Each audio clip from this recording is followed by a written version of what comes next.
Hey everyone, this is Jason Holland. I'm the owner and travel butler with Travel Simplicity. I've been having a blast introducing you to some of my friends who are around the world. And one of my local travel butlers in southern France is a friend of mine, Philip. Philip, good morning. Good morning. How are you doing, Jason? I'm doing very well, thank you. It's a little rainy here this morning, but it's all right. Not a problem. Yeah, that's the time of the year. It's we have sort of sun and a little bit of storm but it's okay. The sunshine helps a lot in this Absolutely. You were in saying this. how you said that the weather's getting pretty nice there, though? It's getting there. It's always at this time of year we have it's pretty unstable. Just after Easter, it's you have that full moon, and then after that it sort of takes a bit of time to settle, but it's good. We need rain because we're in Provence. Provence is kind of a Californian climate, so it's dry, and so even though we don't like it when it rains, we know we need it. So, and it's beautifully green at the moment. Oh, good. So, You know, so Provence is one of those places in the world that you hear a lot about. It's not like one of those, as a region, it's not one of those hidden areas. People are familiar with it. And yeah, I have to, you know, before I had gone there myself, I wondered, is it really going to live up to the hype? Is it really going to be all that great? Because you hear so much about it, and I loved it. It's absolutely incredible, absolutely. and it is really. There is a reason why so many people know about it and why it is so great. So I'm excited to hear some of the stories and things that you're going to share with us. So what do you have? Well, what I thought I'd do is I'm just going to show you a few of the just to familiarize people with the classic Provence. So I say we're talking Provence, we're actually going to go beyond. We're going to go as far as the French Riviera, Provence, and then a little bit over to the west. Because for me, for people that have never been, then you need to come and see what needs to be seen. And I'll show just a few photos to start with.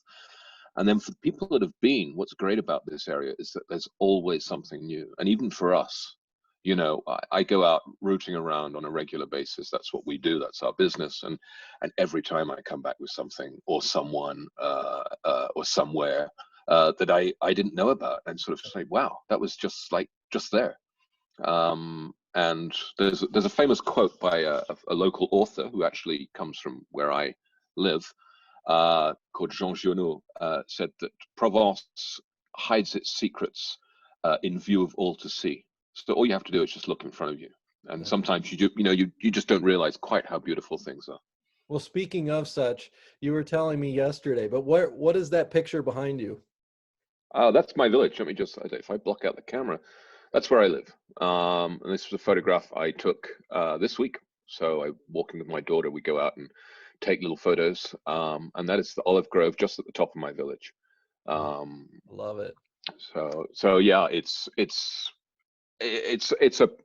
a bit of paradise, and we get a little bit complacent sometimes because this is where we live, and you don't sort of it's good to do what we do as a living because it makes us go out and reappreciate things because that's what we do. And I started in this. I've been in this business for 32 years now in France, so I do all of France. I live in Provence. We're very specialized in Provence, but also all regions. But one of the things that I started guiding when I set up my company and started working in the business. I was a guide, and that's how I still see what we do is as from the eyes of a guide. So, and one of the greatest compliments we get at the end of practically every year, at least one guide will come to us and say, "Well, Philip, this year I discovered things that I didn't even know, and I should have, and now I do," and that was really exciting. Well, So I'm yeah. excited to see what you've prepared for us today. So let's Okay. take a look at it. All right. Let me just pull this up, and so me technically with Zoom sharing screens. I think that's right. And right. I don't know if you can see that. Yep, there we Yeah. go. O- Perfect. Okay, great. Well, this is a little, um, just to start, as I said, a few pictures just to sort of set the scene. This is the Riviera. This is I love this photo. Every photo we have here, bar one, there's one single photograph in all of these. It isn't mine simply because I didn't have one that was good enough. But always our photographs. Every photograph that we use is our own, and I I enjoy appreciate it. photographing. Absolutely. This one here, this was taken in Antibes. Antibes on the French Riviera near Cannes. And this is a statue by a sculptor called Nicolas Lavarenne. And that's it. He makes these monumental sculptures. And I just love this because it looked like this guy's about to step onto that yacht there. Yeah. But it's just beautiful. And there's things like this all the time. Art is very, very prominent across the region. Now, I haven't concentrated much on art in these photographs, but I just started off with this one because I thought it was something nice. Great. And then a few classic views. This is a view of Monaco, of the Rock of Monaco. So the old part, you can see the big Oceanographic Institute sitting on the edge over there. The Palace of the Prince in the front. And this is, Nice to see this too, because usually from what I typically see of Monaco, it's always the more contemporary downtown region with all the yachts and stuff like that, which is great. But it's nice to see this as well. Absolutely. Wait, let me just turn off my email that keeps clicking on there. There we go. One thing about well, as you say, it's like everything. You can every place has two sides to it, and Monaco. This part of Monaco, actually wandering around there, it's almost like a film set. It's almost too squeaky clean to be true. But it's a fascinating city. It's when you know the history and you learn the history, and of course, yeah, it's there's the casino obviously and all that part of Monaco, and the Grand Prix in May, which unfortunately, well, this year we won't be seeing, but next year we're ready. And there's a lot of glitz and glamour, but there's also this much more I'm going to say traditional side, but the Prince's Palace, watching the changing of the guard every day just before midday is quite amusing. All the guards wear sunglasses and they'll kind of trip them down to the end of their nose and wink at a pretty girl in the crowd, which of course they wouldn't do at Buckingham Palace, but there you go.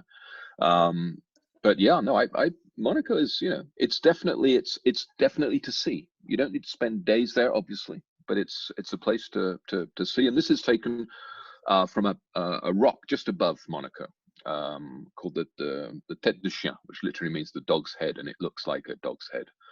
I can see that, yeah. This is another view. Also, so this is classic Riviera, the village of Aires, Saint-Jean-Cap-Ferrat over to the right. Okay, so I'm just going to kind of zoom through these because these are the classics. There's another one there because it's just to show the beauty of the French Riviera and to kind of understand why people come to the French Riviera, and you can kind of begin to understand very quickly. It's the village of Gourdon. This is one of the more out of the way places. This is above everything. You've got the drive up there is beautiful, and the drive back down through the Gorge du Loup is absolutely stunning. So these beautiful gorges, and there is a series of waterfalls that you can stop and go and visit as well. And then you have some particularities. Of course, I was talking about art. I said I wasn't going to mention much. This is a photograph I took a few years ago. Unfortunately, we have to wait for this house to be restored. But this is a place called Santo Sospir, and it's on Saint-Jean-Cap-Ferrat. And the owner of this house invited Jean Cocteau, the artist, over for a week, and I think he stayed something or several years anyway afterwards, and he painted the whole house, everything inside. These are all original Jean Cocteau paintings. It's amazing. It's absolutely incredible, and it was falling into ruin. Falling into ruin. It needed repair, and the family sold the house a couple of years ago, and so that's what they're doing now. Every single room, outside, inside, it's all decorated. So there's lots of little. It's not going to be lost. That's good. It won't be lost, and we can go there and have a little glass of champagne with the caretaker there, Eric, and have a chat, and he can tell you all the stories because he knew the original owner, who knew Jean Cocteau. So that's nice. I don't know if you can recognize that. This is Saint-Tropez. So this is actually not Saint-Tropez itself, but the beaches of Pamplona.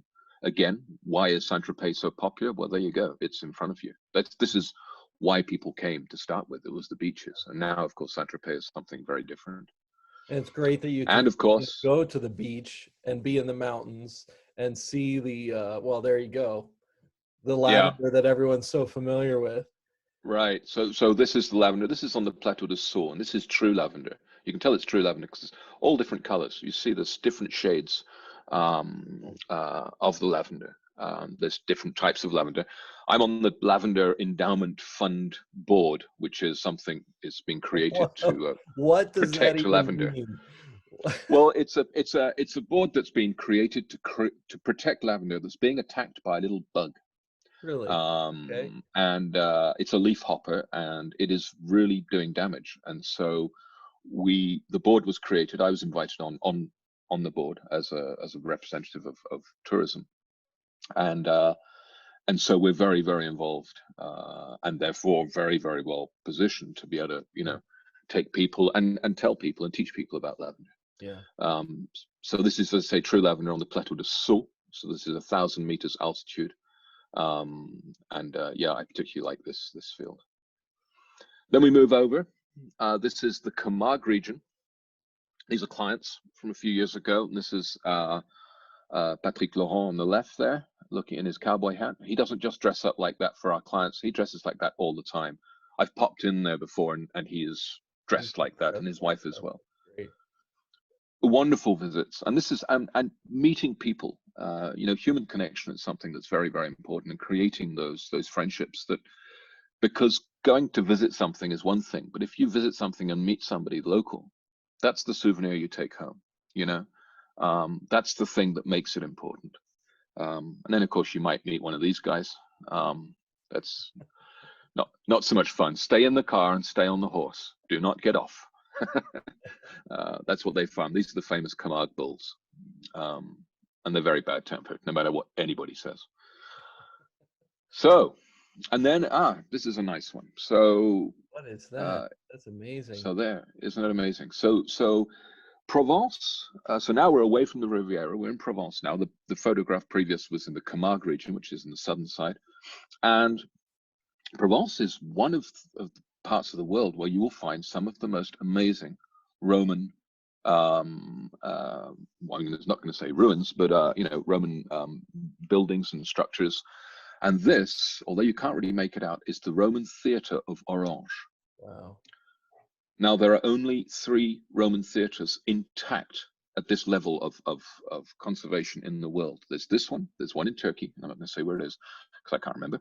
And the other one is in Syria, and it survived so far. So we're very lucky. Amazing place to have to attend a performance. So every year there is this is something you always say to clients, you must go. This was Beethoven's Ninth, performed by the Orchestre Radio France, which is an incredibly good orchestra, one of the best in France. And it was one of those sort of, when the hair stands on you, up on your arms, that sort of, and what they've done is projected these Klimt images on the back wall, and they were animated, so they were moving whilst we had the music. Yeah. And I took my kids there. This is a good way to get kids to appreciate, things that if you just went to a normal concert hall, but here you've got everything going on in the background. You're sitting in a Roman theater where people have been sitting for over 2,000 years, right, and looking at things like this. And that is what is just, breathtaking to me. The interesting thing about this, though, and the only small negative point, is at the beginning of Beethoven's Ninth, you have that very, very gentle opening in the first movement. And because it was actually still just light, all the cicadas were screaming in the background, and you couldn't hear the violin doing its first. And that was very, very frustrating. So it was best to be sitting down at the bottom. You couldn't you couldn't get them to shut up, huh? No, you couldn't. But as soon as the sun went down, they stopped, and then the second movement starts very quietly like that again. So it worked. So there you go. I just threw that one in. These are things that you can do. There's your car in the front there, Jason. I see that. Okay. Yeah, I had a chance to drive that. You got to drive that. Did you drive the others too? I drove the middle one as well. Okay, that's a Daimler Dart. Yeah. And that's Magnum's Ferrari. So this is a fun thing. I mean, so this is for everyone watching. This is Jason came to Provence, and we went charging off in these cars, in these very cars. And this is a photograph from before they came out and got on board. I And yeah, actually put what a, on a virtual background of that time. Here, I'll put it on for a moment so people can see it. that's in Bagnoles-le-Forêt, There you which go. is Just these incredible views, and it's it was a you. beautiful, and that was a part of Provence that no one really knows about. That was what was great about that little trip. It was what we call La Provence Verte, and it's a bit of Provence people don't know, and It's, yet how beautiful was it? oh, it's amazing. And I like that the roads, they're just these small little intimate roads, and you're driving along and it's not like you have tons of traffic. You're going through these little um, ancient villages, and you have these views and these vistas with trees, and you could see the Yeah, blue sky and everything. It was amazing. no, that was it What was a a nice fun day. way to drive around in a vintage Ferrari and have a good. I drove this one last year. I went to pick up a client with two of these. I had this Ferrari and I had a beautiful Peugeot, the one that Colombo drives. So it was fun. And we went to pick up clients in Monaco after the Grand Prix, and we drove back to Antibes, and it was raining. And after a bit, we said to hell with this, and we just put the roofs up down anyway, and just drove in the rain all the way, and it was such fun. So basically, the idea was that the client would follow us, and then we'd swap over during things, so he could try the two different cars. But yeah, that was a lot of fun. That's So awesome. these are fun things to do. Okay, so this is something. So I wanted to, as I said, now we've seen a few of the sort of the classics, the things that people know. Here is a different journey. This is in a village called Pégomas, just south of Grasse, and Grasse is the world capital of perfume. I don't know if you know about Grasse at all. But basically, I don't, if you there was a film called Le Parfum, the Perfume, and there was also a very good book by Patrick Suskind about perfume, and that sort of teaches you a bit. Grasse became the perfume capital because it actually used to be the leather capital of Europe, or one of the leather capitals. And How do you go from being a leather capital to the perfume capital? well, there you go. So they were very they were very specialized in making very fine leather gloves of just such wonderful softness. And in those days, it was very fashionable to wear gloves. Okay. However, there was a problem with leather. Now, I don't know if you've been to Morocco, haven't you, Jason? I haven't, not yet. You haven't? Okay. Not Well, yet. if you go to Morocco or anywhere like that where they make leather in the traditional manner, to soften leather, they use basically animal excrement and urine. Okay. And in those days in Grasse, they would use animal and of course also even human. So it was kind of smelly.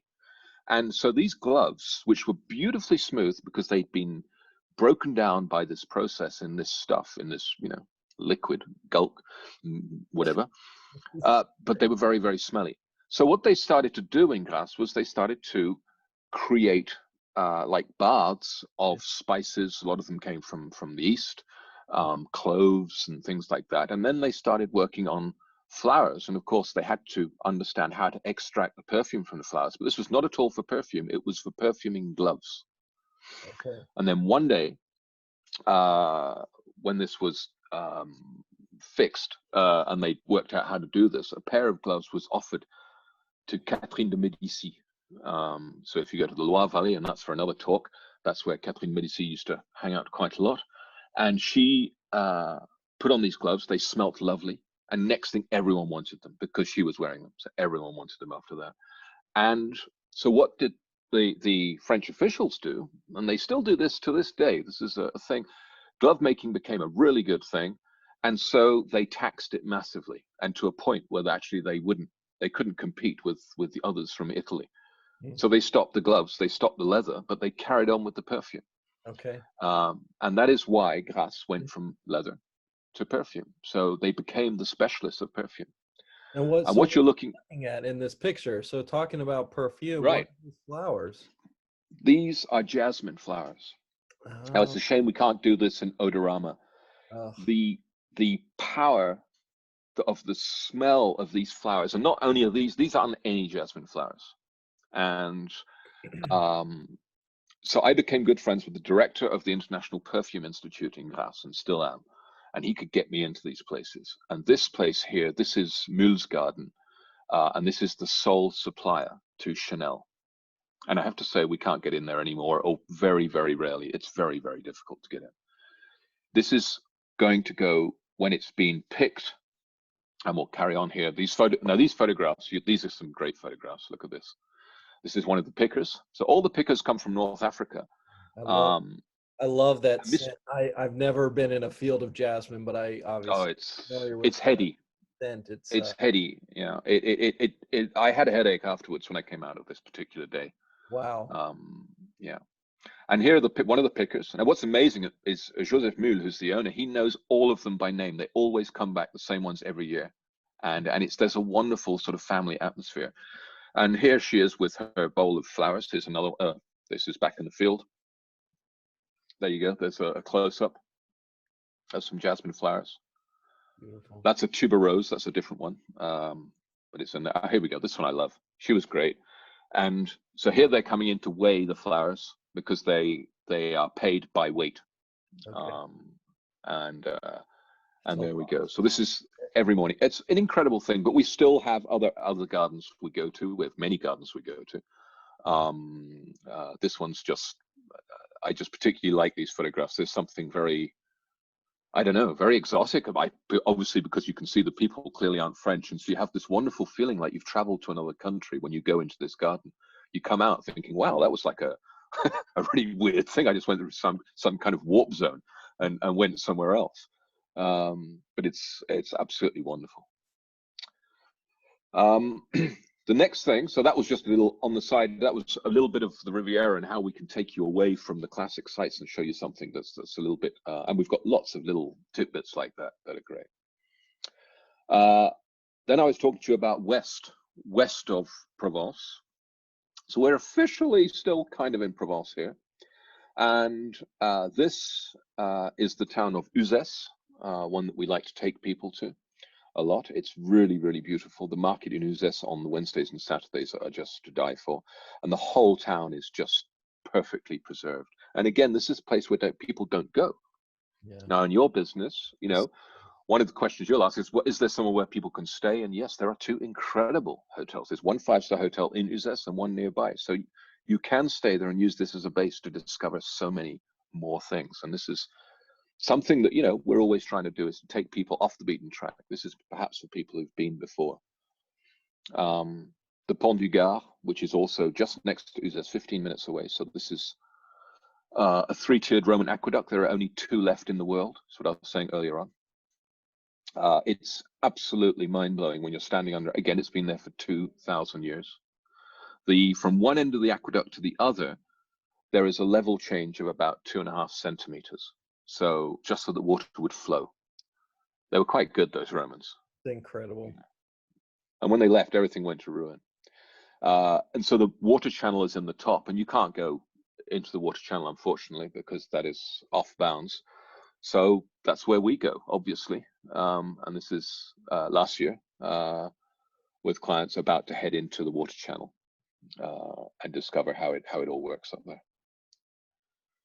Now we're going a little bit further west, and this is something we talked about yesterday, and one of my favorite places and parts of France, in the south of France at least, to take people. And this is doable from Provence. You can do this as a circuit. In front of you there is, and if you can see that, it's a cathedral, and it's made of brick. It's Can you such see an that? interesting design too. I mean, you see cathedrals and churches all over the world, and they're beautiful, but this one is very different. It's fortified. It's in the town of Albi, or the city of Albi. A city has a cathedral. That's the definition of a city. At least over here, that's how we define a city. Okay. And this is completely fortified, and it's built entirely out of brick. So you can see that, and it's 13th century. Wow. Okay. So it's other people looking, saying, "Oh my God, just another church," because we hear lots of just another churches. You know, there are an awful lot of churches to visit. There are a few Also the reason not to go as a bus tour. Yes, but there are a few like this that honestly, I guarantee that even if you are the most blasé of blasé about churches and have had enough, this one, so this is the entrance on the side there, Wow. this one is absolutely breathtaking, mind-blowing, and unbelievable. And every time I go there, this was actually these photographs I took last year because we were going there with a guide who hadn't been to Albi. I'd done Albi several times, so I said, "Look, I tell you what, I'll do this bit of the tour with you." And it was nice to be with the clients too, and they could meet me because obviously, you know, we've been working together, putting the trip together. So once you go inside, I love the that's sense. the organ. I love the sense of scale too that you had on that last picture, because you can see how large this cathedral It's is compared to the people that are walking through the front door. yeah, it's phenomenal. The It really is. grandeur. This is the Judgment Day. You can see on either side. You can see who the good people and the bad people are. It once went right across the whole wall, but they built the organ and a chap's organ above, and so they knocked through. And there's a little chapel in the back there. The first time I ever went to Albi, actually, was a client saying, "I've heard of Albi, and I've also heard they have a great organ there. Do you think you could arrange an organ concert?" And so I looked up on the on the I actually phoned, I think, the cathedral, the diocese, and they said, "Yeah, there's a concert on such a date." I said, "Great." So I got back to the client and said, "Okay, we got the concert organized," and that was it. And that was the first time I went to Albi, and that was about 6 years ago. And ever since, it's a regular in our Beautiful. choice of tours. The thing about it is that the choir is entirely intact. So normally a cathedral back in the 13th century, the center section will be completely closed off, only for nobles and clergymen, and then the rest of the people would be outside, so they couldn't see what was going on in there. Yeah. And nearly every cathedral, most cathedrals, that has been demolished, removed, but this one, it's still there. Also, look at the ceiling. That is all original painting, every single thing. Yeah, I love the ceilings in many of these cathedrals. It's absolutely breathtaking, and as I say, it's in the middle of, it's in on the center of France, but it's inland. It's not near any major city. Toulouse is an hour and a half, 2 hours away, but it's still it's out in the sticks a bit. This is the inside of the choir. Yeah. And it just sort of you can't remain indifferent when you go into this. It really is. There you can see the side, the ceiling, and there's a detail of the ceiling. So Albi, this cathedral, next door there is the Palace Berby, and I unfortunately didn't have any decent photographs, and you can't take photographs inside. And it houses the biggest collection of Toulouse-Lautrec art in the world. It was a collection that they offered to the Louvre, and the Louvre said no, and so it came here to where Toulouse-Lautrec was from. And it's fantastic. It's all those wonderful posters of La Goulue and the Moulin Rouge, and also his paintings, which are a lot more serious, and some great photographs of him. And so that's an incredible. So Albi you can really do, and there's some incredible restaurants in Albi as well. Be prepared to need a wheelbarrow to get home, because it's serious eating goes on in this part of the world. There you go. There's a last photograph looking down the side. There you go. And there's a sunset shot with the old iPhone of the cathedral. Yeah. This photograph, this isn't mine. This is the only one. But near Albi, in this area, of course, people say, okay, we're going to go all the way there and go and look at a cathedral. Well, that's one thing you're going to go look at. It is a highlight. But there is so much going on in this part of the world. There is so much going on. This is the village of Cordes-sur-Ciel. And Cordes-sur-Ciel was voted by the French on this TV program, one of the favorite village of the French. It's, well, you look at it, it makes you think of some of those Provençal villages. Of course, these hilltop villages were very typical up until the 16th, 17th century. It was essential to be on top of a hill so that you could see, if who was coming. And also it was a way to keep an eye on the roads below where they would have tolls. And so they could make sure that no one was attacking the toll roads. And all the villages were perched on hills, and they stayed there ever since, unless in a few cases where they didn't have a good water source, and in those cases they brought them back down. My village where I live here in Provence. I love walking through villages like this because you can't help but feel like you were just transported back hundreds and hundreds of years, if not Absolutely. thousands of years. And you feel immersed in it. It's not like, sometimes you walk by and you see a cool building that's from, 100 or a couple thousand years old, and you go, okay, that's interesting. But when you're walking through a village where all the buildings have a similar feel and a similar history, it's almost like going into a fairy tale, and yet it's real. I mean, this is Yeah, the real deal. Love it. absolutely. This is one of the little streets. It's a steep walk. So what we do is you can drive up to the top, or at least the guides can drive up, drop the clients off. Then they have to drive back down and then run up and find the clients again. You can't. There's nowhere to park at the top. And then you walk down and you walk through the village. So this is one of the walk down. This is the granary that's actually in the center of at the top of the town, and all those little, you can see all the statues, beautiful little statues, and on the wall. This is another village nearby, Castelnau de Montmirail. And this whole area, there's Gaillac, there's wine regions, there's so much to see in this little part of France that no one's ever heard of. And every client we've taken there have always said, wow, how come this isn't on the sort of the tourist trail? Say, well, we try to keep it off. You've got That's to get there. exactly why it's important to know people. Yeah, It's well, all absolutely. relationships. That's right.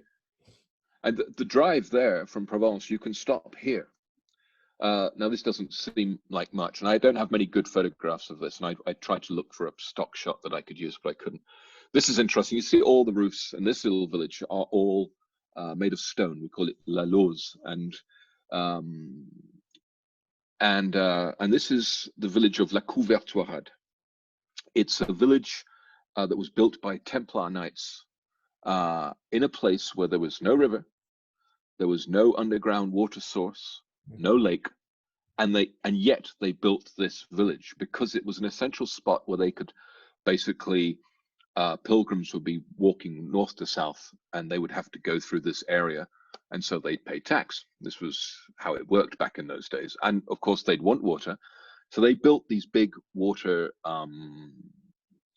underground sort of vats where they could store water, and it's an incredibly stunning village. Here you're talking about going back in time. This is a photograph I took. So you said the weather wasn't great, but it's just so beautiful. And then what I did, my Instagram version was this, with a bit of a filter on it. And this could have been a postcard from 100 years ago. Yeah. Hey, look at it. There you go. It's the same. That's it. It's the same one. Just to show that nothing's changed. And what's amazing about this village, and I have tested most of them, there's about 6 restaurants, and they're all really, really good. It's part of what you do, isn't it? Having to taste. Yeah, oh gosh, we could do a whole talk on food, I tell you. So what's one of your favorite dishes that if you go out somewhere? Obviously, there's going to be a lot, but what's one of your favorites? I don't know. It depends where I am. Each region has its specialities, and when you live in the region, you tend to get them more than you would normally, because that's it's always on the menu. So what I love is. What about when you're at home? When I'm at home, well. If you go out. If I go out, let me think. I'm just trying to think. It's difficult, It's difficult. I mean, I live in Provence, where we have some of the best lamb in France. I'm a big seafood eater, and I love what I like about Provence and food here is there's a lot of Italian influence. There's this very simple, just simply beautifully grilled fresh fish, where you haven't mucked it up with sauces and things like that. You just have the flavor of a good fish, and maybe some really good ratatouille to go alongside it. Simplicity is sounds wonderful. Is the key there for me.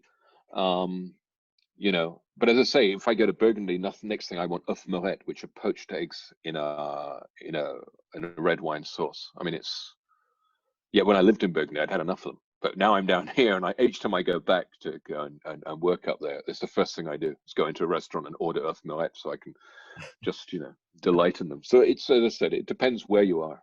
It depends where you are. I just threw in these photographs here.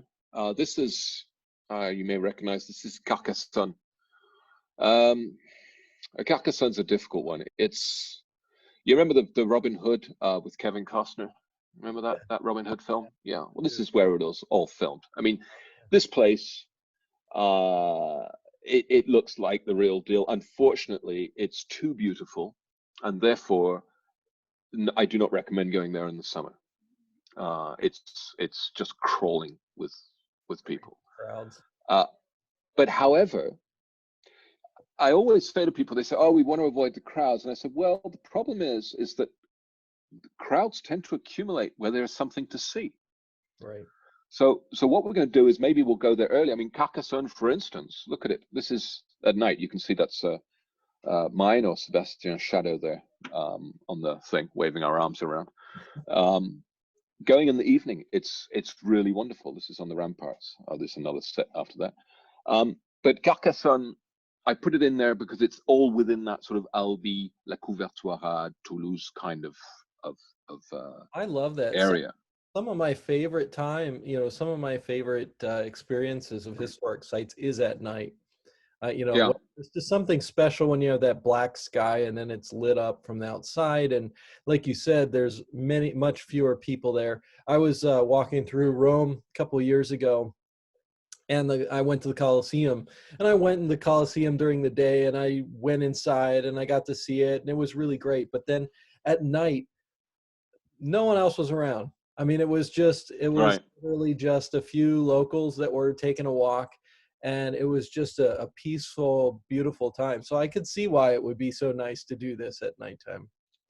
It is. The problem during the day, as I said, just getting there. I mean, the guide can drop you off in front, and then he has to go park, which literally is kilometers away. It's just, and then he has to get a shuttle bus, and I mean, it's just, tough. There is a lovely hotel within the walls, though, and if you stay there, then you can drive right in. So that's nearly right in, and then you have to get a little shuttle from the hotel. So definitely worth visiting, but be warned, of the vast quantities of people that are there in the summer selling plastic swords and things like that.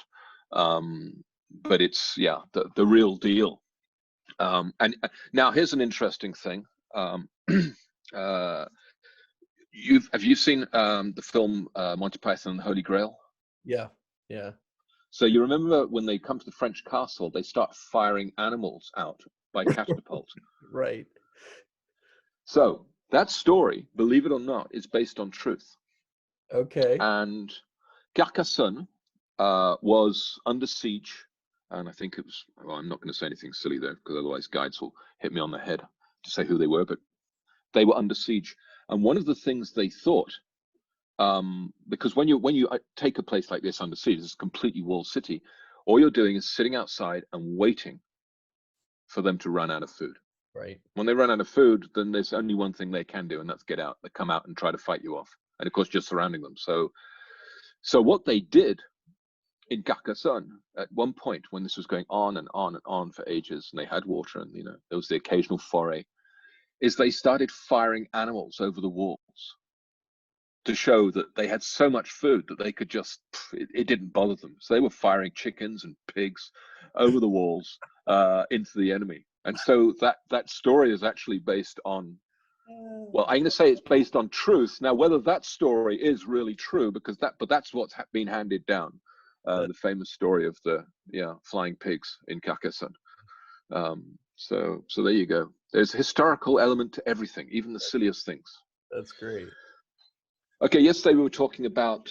So you said, have you got any ballooning things? And I said, yeah. I know that's one thing that you absolutely love. Right. I started off in 1987 in France. So when I arrived, and my first job was working for a company which doesn't exist anymore, called Buddy Bombard's Balloon Adventures, and he was the pioneer of hot air ballooning. He was the man that basically put passengers in baskets, and I was very lucky to work for him and discover ballooning when ballooning was something very cool. It's now still cool, but it's much more commercialized, and everywhere you go there are balloons with huge baskets, and it's lost a little bit of its magic for me. But occasionally, so I was a commercial pilot. I had 2,000 hours and flew, and that's actually why I ended up in Provence. I came down here to set up a balloon base for France's biggest balloon company. And I've flown all over France. There's another reason why this country is sort of, I know it well, because I've flown everywhere, all over the country. Do you have a picture? So this is a flight. So the little balloon, the one, well, here's a bit of free advertising there with L'Occitane written on it. That's the one I'm in, my friend Mark. And we are taking off here. And the reason I'm showing these as opposed to normal balloon pictures is because, as I said, ballooning now is very standardized. But there are occasional moments, exceptional moments, that we have as balloon pilots. And this was one. This was not last year, the year before, at the end of the year. And we are taking off in the heart of the Verdun Gorge. Now, the Verdun Gorge is basically a canyon.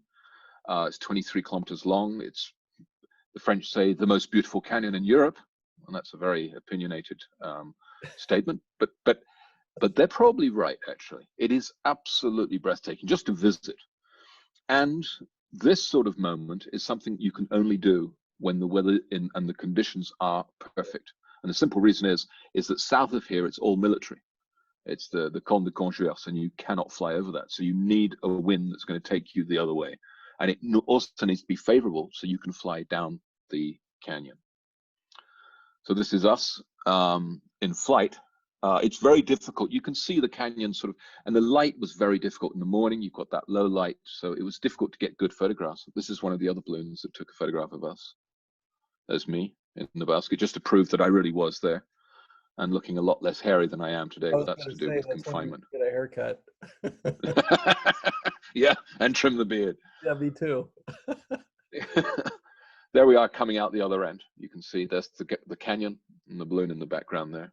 Oh, that's really lovely. There's the canyon. That's looking back, basically. So yeah, a breathtaking balloon flight. I have ballooning pictures. I've got thousands of flying over lavender fields, flying in the French Alps, the Swiss Alps, Burgundy, Vézelay, which is where I was based for. I was at 16 years up in that part of the world, guiding and flying and driving hotel barges and all sorts of other things. So, well, my so friend, there we are. I appreciate it. You have taken us on quite the journey, and it's a good place, I think, to stop. But it's absolutely amazing. Thank you for showing us around. Thank you for helping create some just incredible experiences for my friends and my clients in southern France. And for those of you that haven't been there yet, you may come to talk with us, and we'd love to connect you with Philip and explore this incredible place. You have an amazing place to live. Thank you very much, Jason. Thanks for organizing these talks. It's a good thing to at least be a little bit useful and tell people about what's out there, and allow people to travel from home, basically, because it's the best we can do right now. Yep. Thank you so much.